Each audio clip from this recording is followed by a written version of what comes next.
a lot of the questions and comments we've been sent in is still on this Celtic board statement that came out at the weekend. I should probably read them out and get your guys' take on it. I'll run through a few of these. This one here from, if I can find it, that would be good. Kerr says, I would just like to ask Dermot Desmond, Peter Lawwell and co. what they are doing to my beloved team. They are ripping the heart out of us. Us Celtic supporters deserve more transparency and communication with us fans who pour cash into the club every season without the board spending to improve and take us forward. Kenneth says Celtic must be the only club in Europe who can be in such a dominant position on and off the field and try to let their rivals catch up with them. Their statement for the fans was embarrassing, and now the club is all over the place with players wanting to leave and fans turning against them. A clean out is needed, but it won't happen. And Gary simply says, good news for the Celtic board. It's only 130 days till the January sales. I mean, what did you guys make of the statement?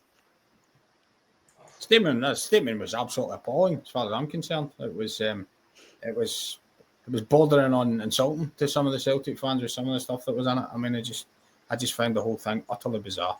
And if that was an attempt to appease the Celtic support, it did the complete opposite. And the bottom line in all of this one is, listen, we've said it before and we'll say it again. The manager didn't get what he wanted in terms of quality in the transfer window, and the fans didn't get what they wanted, and now they're not getting Champions League football, and they feel as though the club have let them down, and they want someone to answer to it. And a statement with no one's name on it isn't answering to it. That's not answering to it, and you can see by the reaction of the supporters groups getting together, whatever the petitions and the joining up, the open letters have been sent to the club, they're not happy. And I've said this before, this one isn't going away with a couple of results. Like, there's been past issues, maybe things have happened, the disappointing transfer windows, and Celtic will come back. I mean, listen, I remember when Brendan Rodgers' very first season, when he came back the second time, Celtic had a really, really bad transfer window, and they went to play Rangers at Ibrox, basically had a back four that had never seen each other. I think Liam Scales played, Lager Belka played. Oh, yeah. And Kyogo scored. Celtic won 1-0 at Ibrox, and it kind of blew a lot of the kind of angst away. This is different. This one's different. It feels different. You can tell by the response of the Celtic fans it's different. And a couple of results here and there isn't going to change it. Celtic fans are angry and they want answers, and they're not going to give up until they get them. And I suspect this is going to rumble right the way on until the AGM.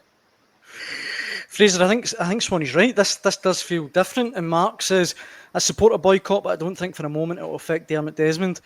We need to do something. I definitely think the feeling is really deep amongst the Celtic fans now, and this is different to usual kind of bad transfer windows. As and picking up what Swanee said there about Brendan Rodgers and one of his previous windows, I dug out a quote for Rodgers from exactly a year ago. Well, it's not exactly. It was actually the last few days of the summer 2024 window, just before they brought in Arne Engels and Dawson Trusty in the last 24 hours, whatever it was. But they knew they were leaving it late. And he said back then that something, in fact, I've got it in front of me here. Let me just read it out. We shouldn't have been getting into this last week in the position we're in. That's the reality. That's something for us for after this window.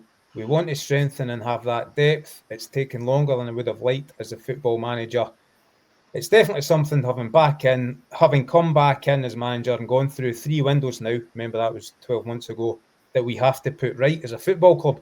Now, I reckon the window they've just come through has been the worst one yet since Brendan Rodgers came back. I don't think it's even close, to be honest, because of the players they lost and they've failed to replace.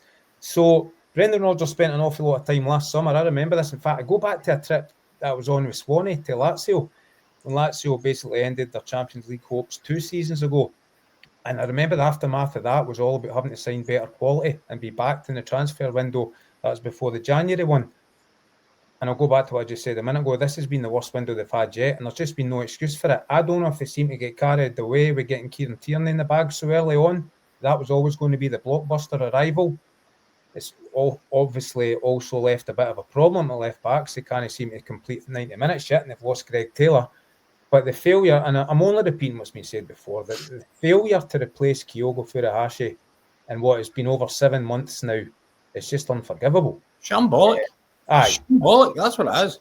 And then they lost Nicolas Kuhn, who produced near on 20 goals, if not 20 goals last season, and was for 3/4 of the season probably Scotland's Player of the Year. Not replaced him until the last day of the window. Now, we get they brought in Iheanacho and 2 wingers that they spent about £10 million on, and that could prove to be good business. But right now, they've not answered the questions that were thrown at them. And to go back to the original point about that statement, I just don't think it's one he said. It was just a bit of a slap in the face for supporters. No name on it. Who knows who wrote it? To not even front up to a club video, never mind the media, and answer proper hard questions to the media. I just think it just smacks a board that's hiding and no answering questions that everybody wants answered. I mean, and just to take one point they made, fair enough, they tried to argue that they've got to live by the sustainability rules. Of course they do, everyone does, but Celtic are nowhere near getting in trouble with those financial rules at the moment. Certainly not going by what's been coming in and going out in recent seasons. So that just doesn't wash that, for want of a better word, excuse for the lack of activity this summer. Bottom line is Celtic still have a squad that should win the Scottish Premiership this season. They've got the best goalkeeper. I think they've got the best defence. They should, by a good distance, have the best midfield. The big question marks are over the front line. Who knows, these new signings might work. They've certainly been after Balikwisha for a while. So Brendan Rodgers, if there's a bit of luck with injuries, should still be able to get a tune out with that team domestically. I think the big question mark is how far they can go in this Europa League, because now they really, having missed out in the Champions League, pretty much an open goal in the Champions League, they need to go deep in this Europa League now. But I think I was making a point on, listen, people watching this maybe didn't watch the Celtic podcast, but I wouldn't not watch that. But I made the point earlier, Fraser, is Brendan Rodgers going to have to prioritise?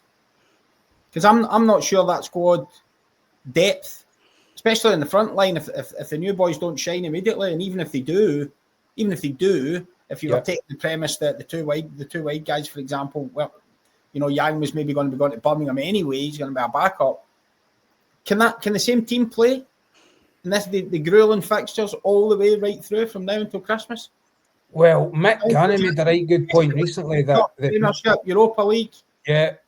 And by the way, it's harder to balance the Thursday, Sunday than it is the Tuesday or Wednesday, Saturday. I think there might have to be a decision on what. Well, listen, I might be wrong. Maybe the new guys will come in and be absolutely brilliant. Every one of them. Idah will be sensational. Iheanacho will be sensational. Everything will work out fine. But no, well, you've got a right good point. They need to prioritise what they want to do here, whether it's keep holding a domestic title or because trying to do all these Europa League games as well with the depth of squad, I'm not sure. It's a good point because look, they're already creaking at both fullback positions, aren't they? If Tierney Canny finished 90 minutes, who comes in at left back? Yeah. If Anthony Ralston isn't fit for next weekend, they'll have to bring Colby Donovan. No, everybody knows Alistair Johnson's out to November. Yeah. So what do you do then? What do you do? Does Tony Ralston play every game at right back? What happens? Well, I think Colby Donovan's a brilliant prospect. So I'd like to see him get some minutes. Look, they might stumble upon what they've been needing for years, an academy product that goes on to become the next Callum McGregor. Because I think in Dane Murray and Colby Donovan, they've got two crackers. For what I've seen of them, both played against Livingston, both got minutes against Livingston the other week, and I thought they looked excellent. Dane Murray, every game he's played this season's looked a right good prospect. So we can't discount that. But bottom line is, they are probably weaker than they were 12 months ago. In fact, they are weaker. I don't think Anamura's or Yamada are in the Europa League squad, are they? Or Jamal Simpson, PSC either. So there you go. Who's signing those players, Craig? Do they play Premiership Sundays then? Is that how it works? I don't know. I'll go back to the likes of Navroki and Lagerbielka, who between them are about £10 million. There's been a whole list of these players